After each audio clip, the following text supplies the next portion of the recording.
briefs Jojo and Winte on our route.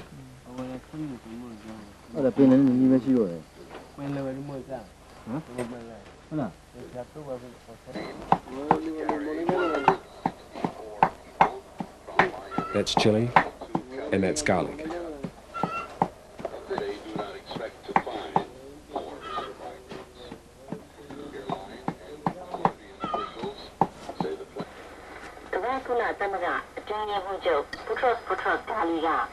After brekkie, we hit the trail.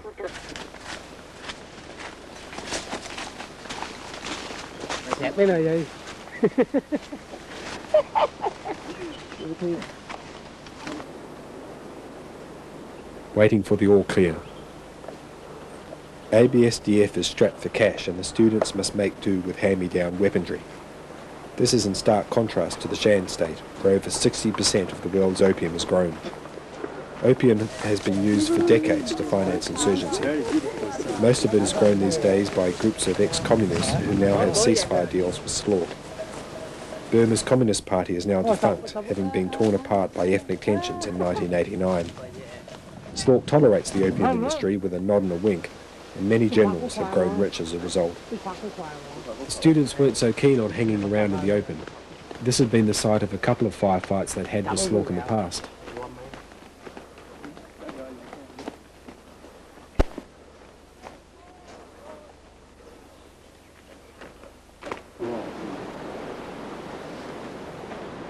A pagoda, one of the thousands that cover Burma, gave the students a chance to pay respect.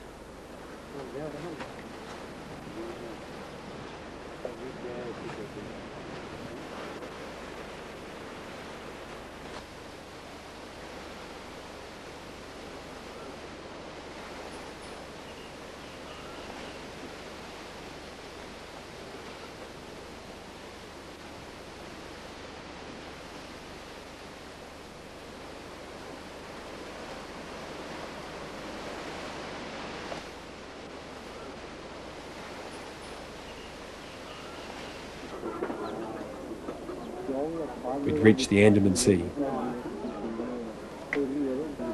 This is a fishing village inhabited by Burmans. It was for me a welcome touch of civilization and a chance to take tea.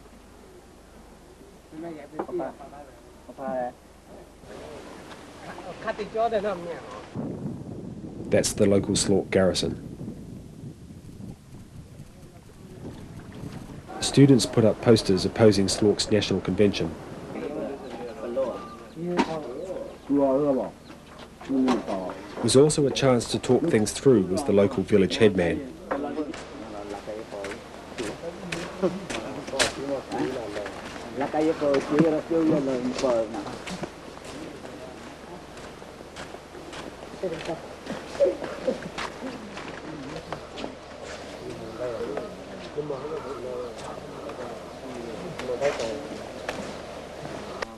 That afternoon we were back in a Karen area. Here we RV'd with a KNU column. The man in the red hat is their officer.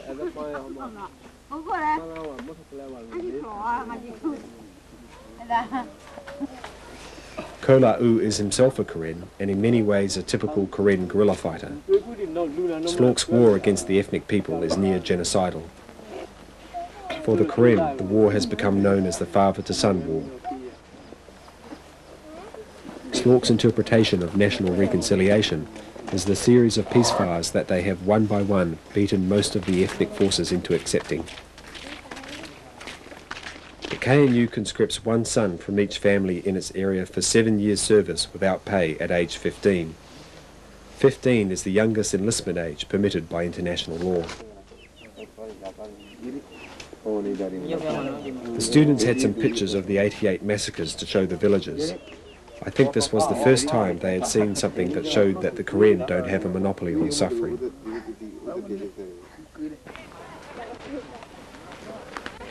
That night we were chased out of the village by SLORC and sloshed our way to safety across paddy fields.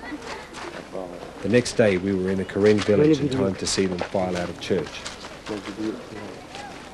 Many Karen are devout Baptists, a fact exploited by SLORC to start a civil war amongst the Karen along religious lines in 1995.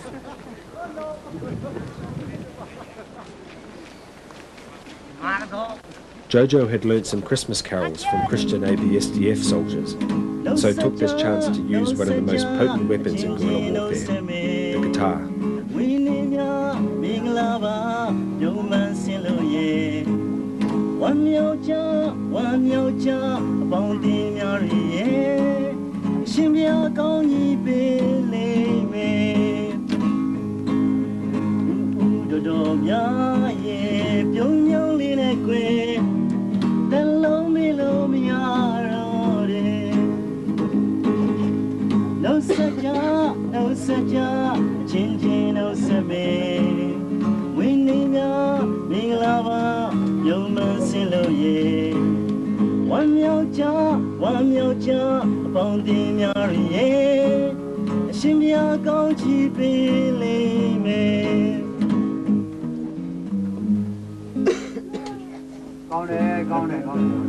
Hello, the boat.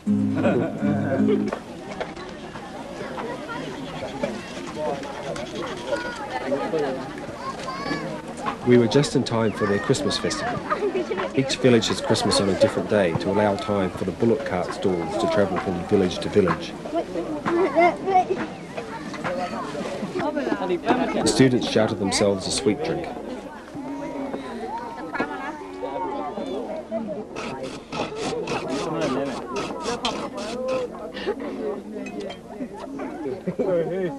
Jojo seemed amused at my fan club.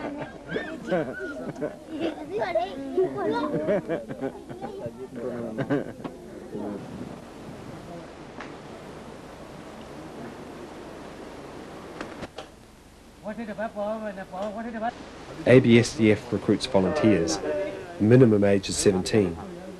Village boys like these, rather than uni students, now make up the bulk of the rank and file.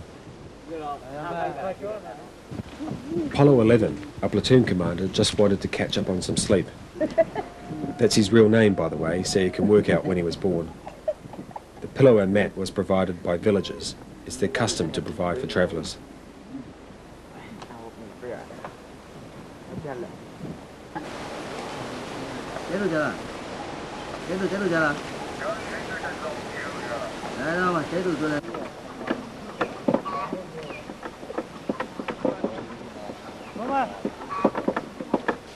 The next village was occupied by another ethnic group, the Mon people.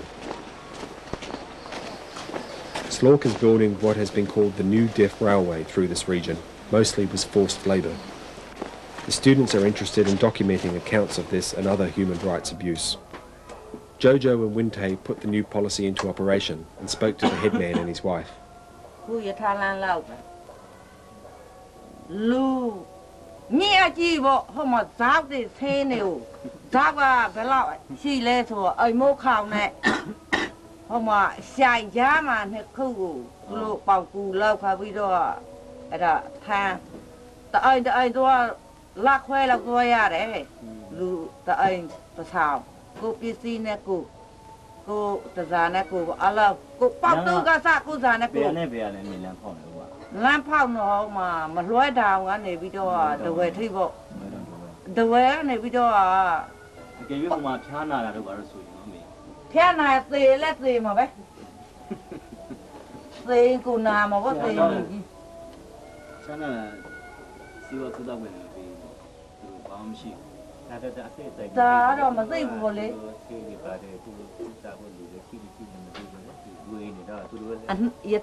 Beyond Rangoon, a Hollywood feature had just come out. The students wanted to use it for political education. It was strange watching Burmese watch a film about Burma that was made in Malaysia by Americans. The video was powered by a generator. Most villages have one. That's how I kept my camera batteries juiced.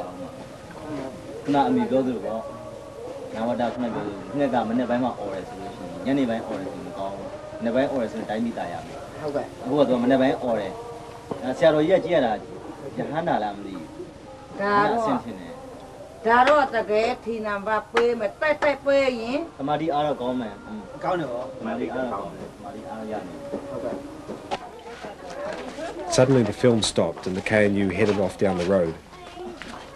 We got the word that Slork was at the edge of the village and a firefight was imminent. It soon turned out to be a false alarm. The KNU had simply got the pip at the warm reception we had received from the villagers.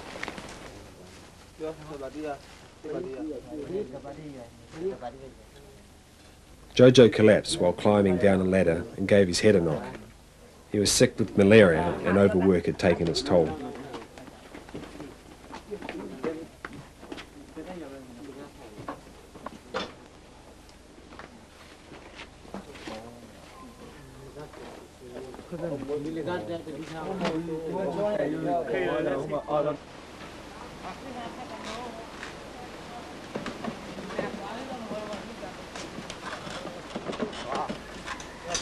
At least he got a ride the next day.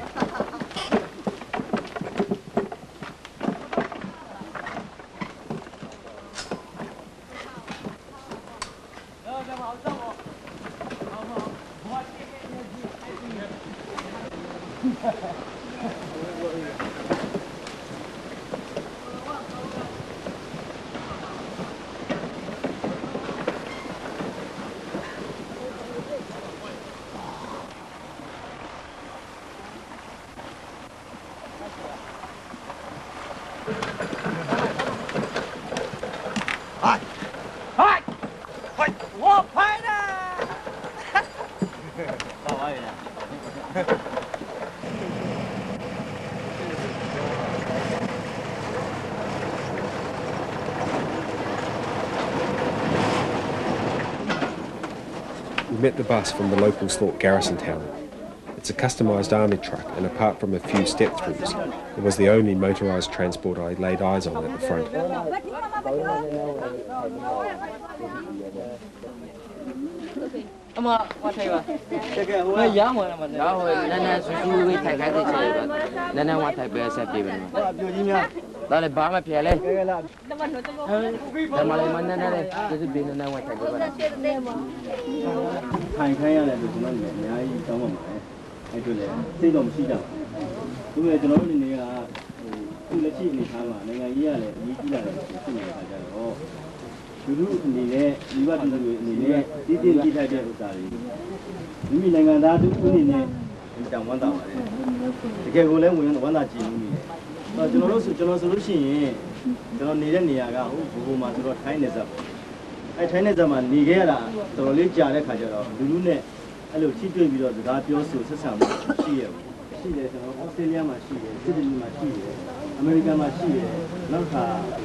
That effectively brought my part of the patrol to an end. It may look uneventful, and perhaps it was, but at least 5 firefights had occurred during my time at the front. It was like being in the eye of the storm. The students had successfully put the new policy into operation and had formed a useful intelligence picture of the area. In 4 weeks we had travelled from Minthamee camp, down the Tenasserim River, marched upstream over the mountains, and then dashed to the Andaman Sea, before zigzagging out to several villages and back. We had picked up several recruits. Back at the student camp I had the chance to interview one who had deserted from Slork.